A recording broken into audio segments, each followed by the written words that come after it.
I think that this is a nationwide ailment, so to speak, and I believe that when we haven't had any wars and things like that for people to work off their enthusiasm, I think that we should take a more definite antagonistic line towards putting these offenders to rights. If they use corporal efforts on the public and they want to do bodily harm, then I think we should go back to a little bit of corporal punishment, and I think this would fit the bill.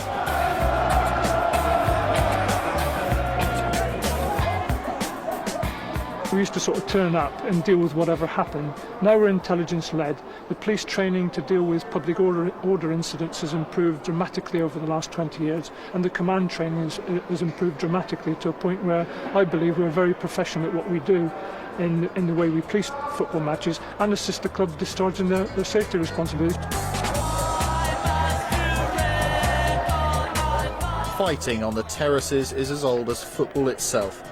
Recent trouble at some matches has prompted speculation that Britain is in danger of returning to the football hooliganism which blighted matches in the 70s and 80s.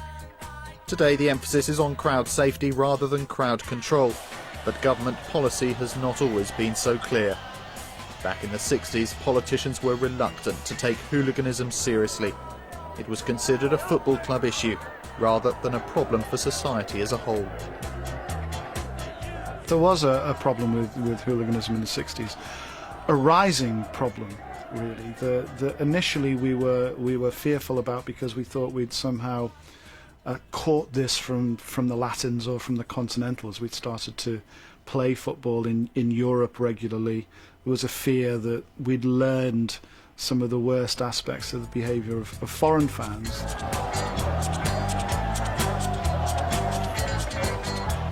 Clashes between opposing fans did not start in the 60s. What did change was the way the media reported violence and changes in youth culture when the skinhead movement kicked in. Violence became more organised, and football clubs and the police were often caught off guard.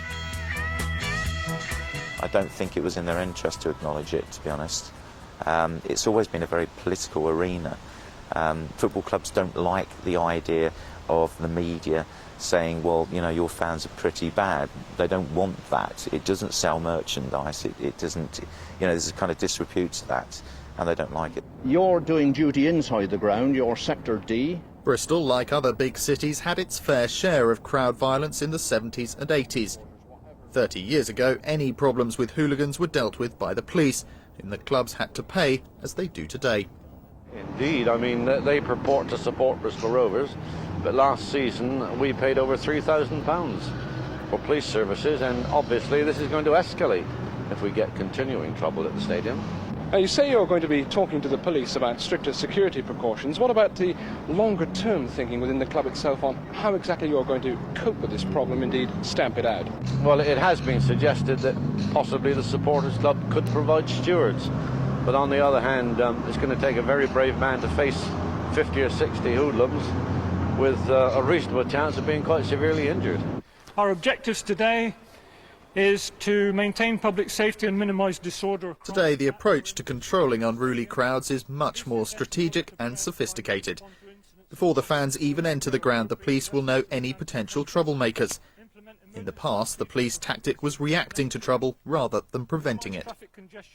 The 70s were the time when we were involved. You know, people used the term running battles in the streets. They weren't running battles, but the streets, some of the streets around the stadium where the home and away supporters were trying to clash.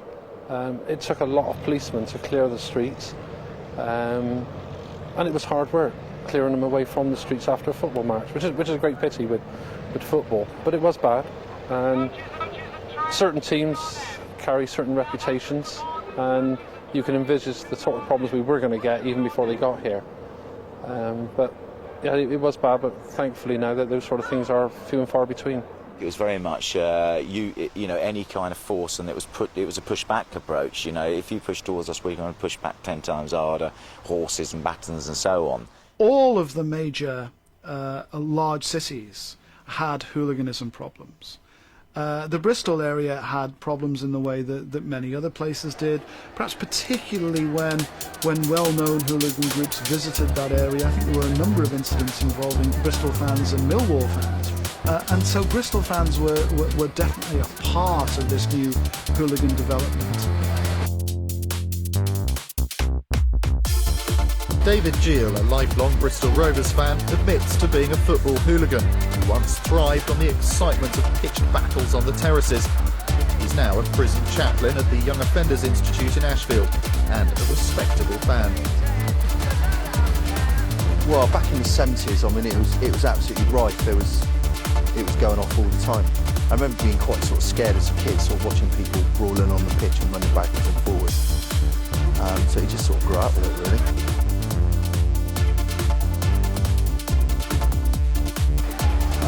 Sort of hanging around with the older lads at football, chucking stones and running around pubs and things like that.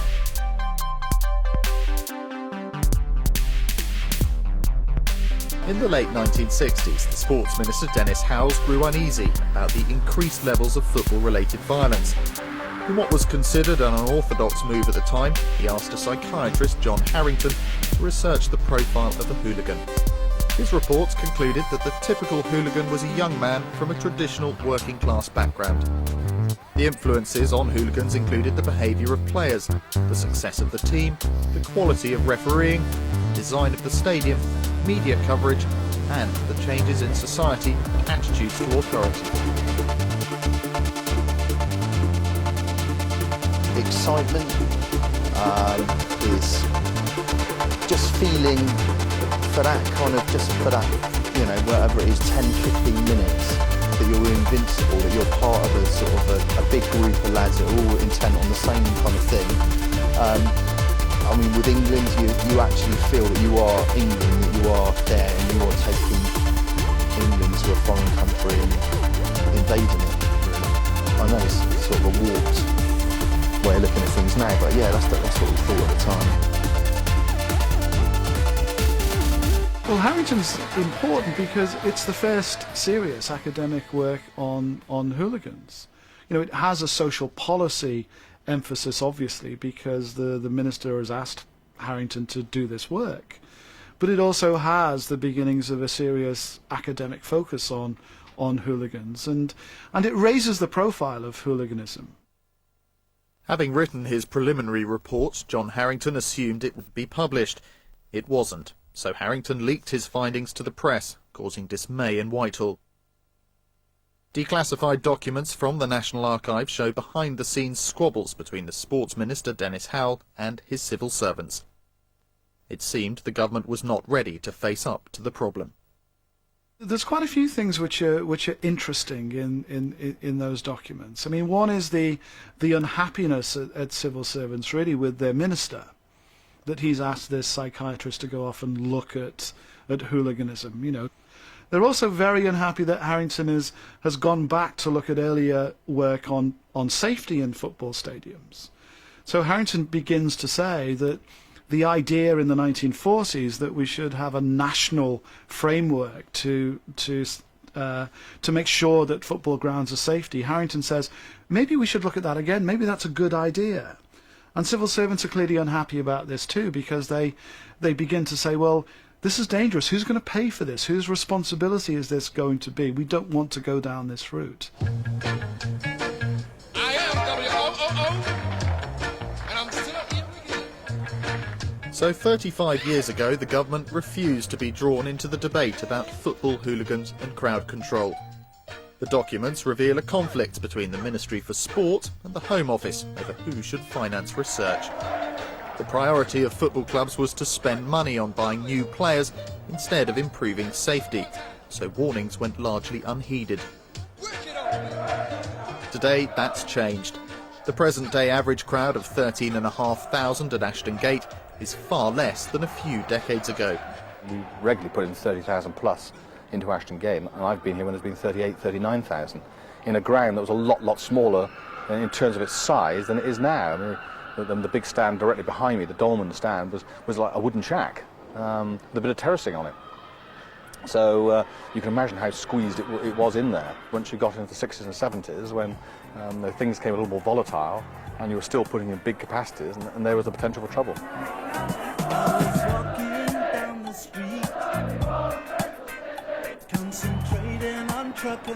1978, and Bristol City are playing home against Southampton.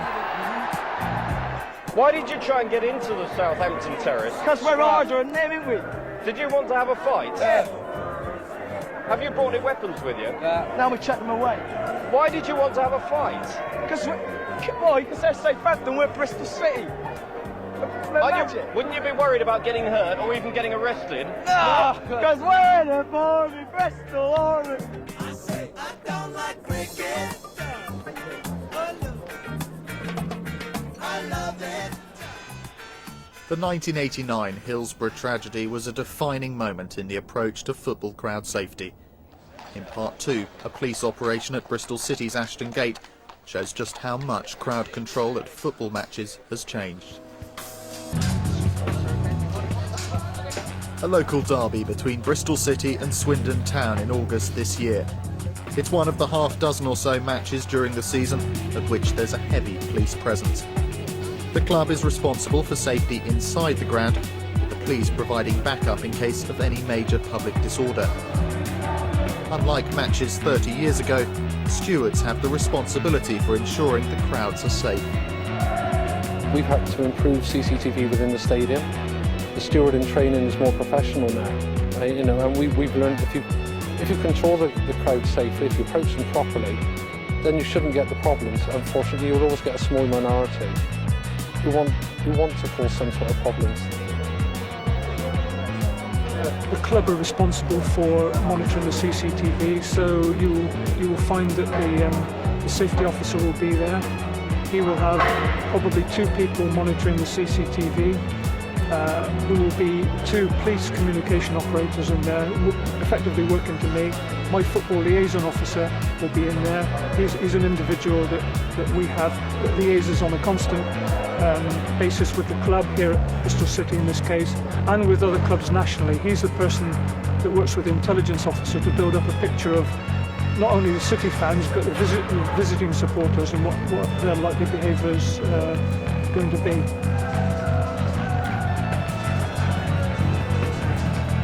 At this game, one man was arrested when he invaded the pitch after Swindon scored. Legislation passed in 2000 means any fans who cause disruption may face not only criminal charges, but also a banning order. There was little trouble inside Ashton Gate at this match, which Swindon won 2-1. But there were a few scuffles with the police outside the stadium as rival fans tried to get to each other.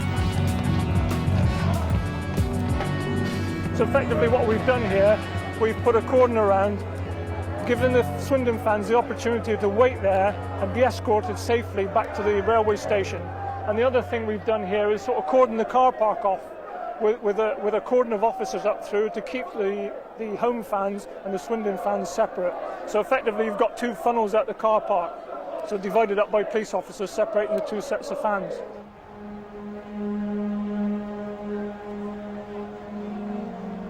Hillsborough 1989, in which 96 people died.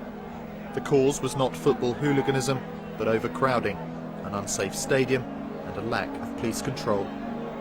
Following the inquiry into the tragedy, Lord Taylor recommended tougher legislation on safety at football stadia and set up the Football Licensing Authority to monitor club safety records.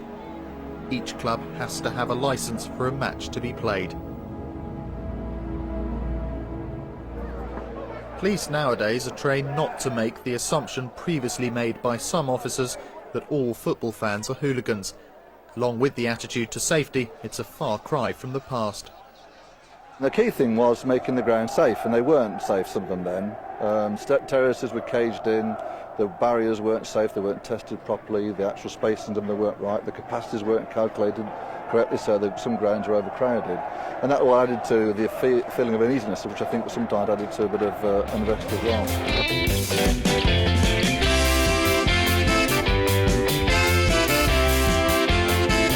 Pitch invasions in the 70s and 80s led to the introduction of cages to keep fans contained on the terraces.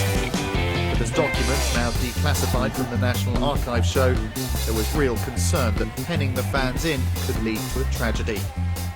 A year after the unofficial Harrington report in 1969, the government asked Sir John Lang to complete a study into crowd behaviour at football matches.